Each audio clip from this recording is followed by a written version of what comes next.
भाग 1 में आपने देखा, एक राजा एक ज्ञानी सन्यासी को अपने राजमहल ले आता है। सन्यासी को शाही सत्कार मिलता है, लेकिन जब राजा जाता है तो सन्यासी की जिंदगी एक अजीब मोड़ ले लेती है। महल में एक दिन उनकी नजर रानी पर पड़ती है और वो उनकी सुंदरता से मोहित हो जाते हैं। फिर आता है वो पल जब सन्यासी ने राजा से रानी को ही मांग लिया। अब सवाल ये है, क्या रानी उस सन्यासी के साथ ज्यादा दिन तक रहेगी, या फिर होने वाला है कुछ ऐसा जो न सिर्फ आपका रूह कपा देगा बल्कि आपको बहुत कुछ सिखा भी जाएगा। अगर आपने इसका भाग 1 नहीं देखा तो पहले उसे देखिए, लिंक नीचे डिस्क्रिप्शन में दिया गया है।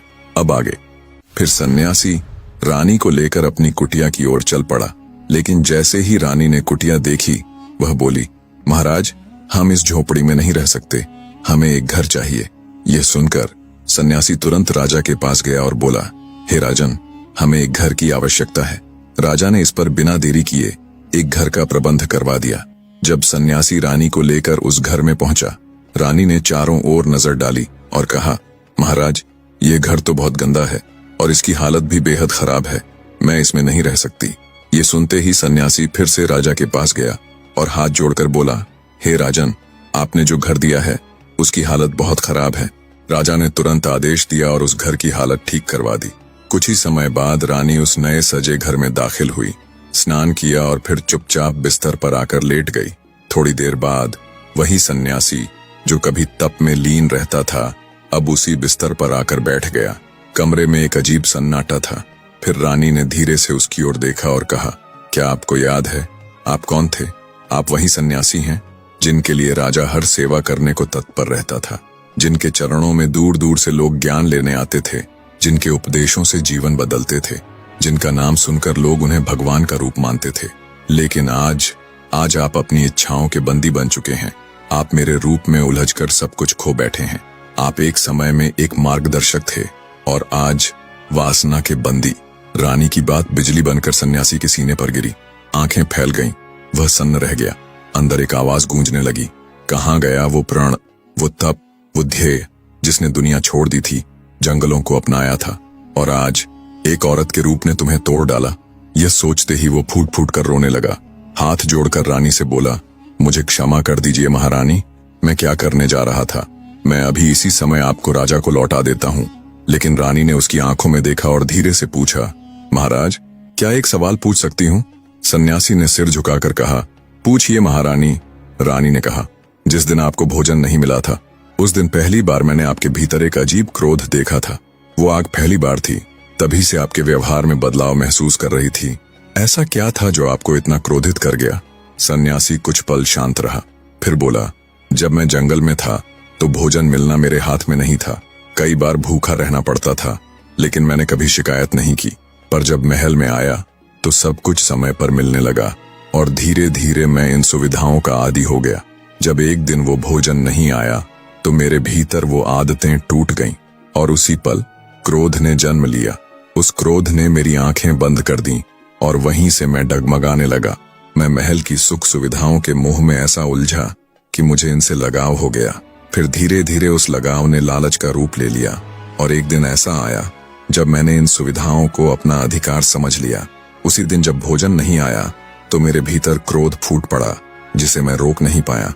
सन्यासी ने गहरी सांस लेते हुए कहा, महारानी, सच्चाई यही है कि जब इच्छाएं पूरी नहीं होती तो क्रोध पैदा होता है और जब इच्छाएं पूरी होने लगती हैं तो लालच जन्म लेता है।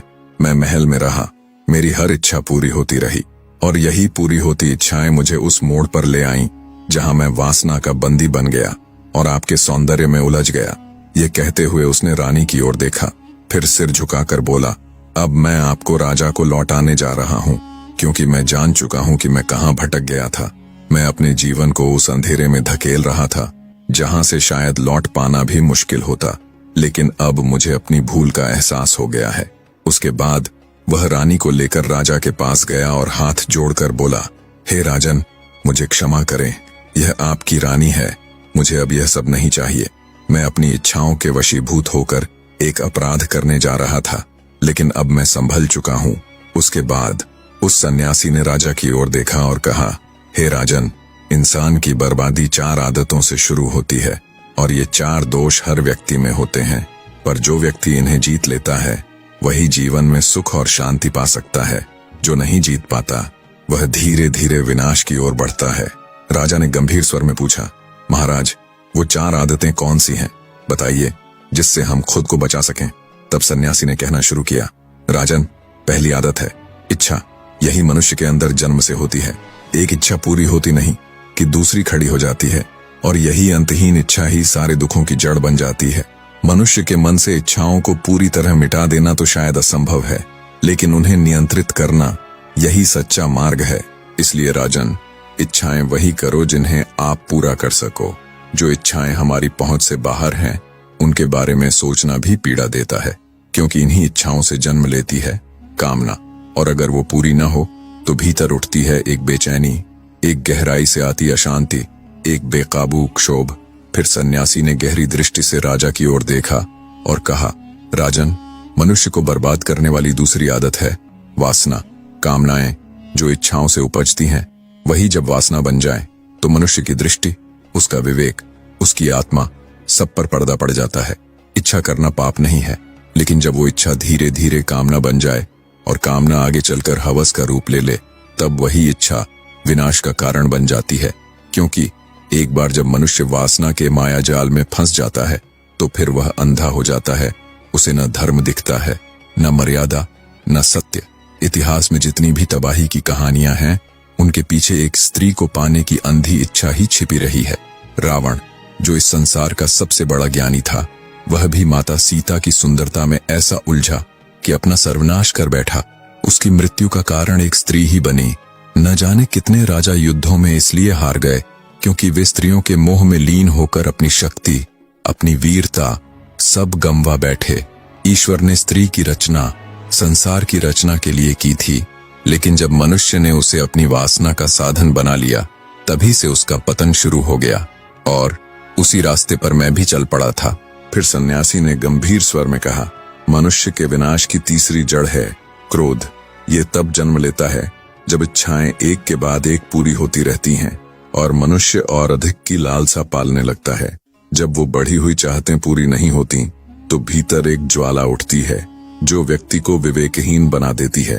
क्रोध में इंसान अपनी मर्यादाएं तोड़ देता है, शब्दों का जहर उगलता है और फैसले ऐसे लेता है जो उसका भविष्य जला देते हैं। जब होश आता है तब तक बहुत कुछ खत्म हो चुका होता है। रिश्ते, अवसर, सम्मान सब भस्म हो जाता है। क्रोध एक ऐसी कमजोरी है जो मनुष्य को भीतर से खोखला बना देती है और फिर उस खालीपन में घुसती है बेचैनी। वही बेचैनी उसे अशांति की ओर ले जाती है और अंत में दुख बनकर जीवन में उतर आती है। फिर सन्यासी ने आखिरी बात कही, हे राजन, चौथा दोष है लालच। यही वो कुआं है जिसमें गिरकर सबसे ज्यादा आत्माएं डूबी हैं। यह तब जन्म लेता है जब इंसान अपने मन की इच्छाओं को महत्वाकांक्षाओं का नाम दे देता है और उन महत्वाकांक्षाओं को पूरा करने के लिए वो सीमा लांघ देता है। वह भूल जाता है कि संतोष सबसे बड़ा धन है। जब इंसान दूसरों की समृद्धि देखकर अपने भीतर ज्वाला भर लेता है तो वो अपने हिस्से की खुशी को भी मिटा देता है। लालच में वो ऐसे फैसले लेता है जो उसकी नींव हिला देते हैं, और जब जागता है तो हाथ में कुछ नहीं बचता, न वह धन, न सम्मान और न ही शांति। इसलिए हे राजन, जिसने इन 4 दोषों इच्छा, वासना, क्रोध और लालच पर विजय पाली, वही इस जीवन में सच्चा विजेता है। अगर हम हर समय दूसरों के पास जो है उसे पाने की चाह में लगे रहेंगे तो अपने पास जो है उसकी कद्र करना ही भूल जाएंगे। ये बात कड़वी लग सकती है राजन, लेकिन यही सत्य है। हर मनुष्य को जीवन में उतना ही मिलता है जितना उसकी क्षमता और योग्यता उसे संभाल सकती है। लालच हमेशा पतन की ओर ले जाता है। जो लालची होता है वह कभी सच्ची सफलता तक पहुंच ही नहीं पाता, क्योंकि एक न एक दिन उसका यह लोभ उसे ऐसी चट्टान से टकरा देता है जहां से लौटना असंभव हो जाता है। अगर इंसान समय रहते लालच का मोह छोड़ दे तो वह न सिर्फ सफल बन सकता है बल्कि संतुष्टि और शांति भी पा सकता है। फिर सन्यासी ने राजा की ओर देखकर कहा, हे राजन, यदि कोई मनुष्य इन 4 दोषों इच्छा, वासना, क्रोध और लालच को त्याग देता है तो उसे सफल होने से कोई नहीं रोक सकता। लेकिन जो इन्हें अपने भीतर पालता है वह धीरे धीरे स्वयं को मिटा डालता है। मैं तो एक सन्यासी था जिसने त्याग का व्रत लिया था, फिर भी इन विकारों में उलझ गया। तो सोचिए, एक सामान्य मनुष्य इनके जाल से कैसे बच सकता है। लेकिन इसका उपाय भी है। इन दोषों से रक्षा के लिए जीवन में कुछ प्रहरी चाहिए। निश्चय, संयम, मन की शुद्धता, सहिष्णुता, सहानुभूति और सबसे बड़ा गुण संतोष। ये वे गुण हैं जो मनुष्य को अपने कर्तव्यों की सही दिशा दिखाते हैं। जब ये गुण जागते हैं तब मनुष्य अपने भीतर उठती अनैतिक और अमानवीय इच्छाओं को पहचान कर उन्हें दबा सकता है। आत्म संयम और आत्मनियंत्रण, ये दो अस्त्र जब हाथ में हों तो मनुष्य अपने मन का स्वामी बन जाता है। इच्छाएं और कामनाएं उसके सामने झुकने लगती हैं, और अगर हम वही चाहें जो हमारे बस में है तो हम उन्हें पूरा कर सकते हैं, बिना दुखी हुए, बिना भटके। इसलिए हे राजन, जो मनुष्य इन 4 आदतों से दूरी बना लेता है वही जीवन के महासमर में सच्चा विजयी कहलाता है। अब इस वीडियो में क्लिक करके देखिए, ईर्ष्या, धोखा, गुप्त दरवाजे और एक ऐसा राज जो सालों से अंधेरे में कैद था, जहां सच्चाई का हर परत खुलते ही महल की दीवारें तक कांप उठती हैं। ये सिर्फ कहानी नहीं, ये शक्ति, षड्यंत्र और इंसानी लालच का आईना है। क्लिक कीजिए और देखिए वो राज जो बदल देगा पूरे महल की किस्मत। अगर ये वीडियो आपके दिल को छू गई हो तो लाइक करें, चैनल को सब्सक्राइब करें और कमेंट में हमें अपनी सोच जरूर बताएं।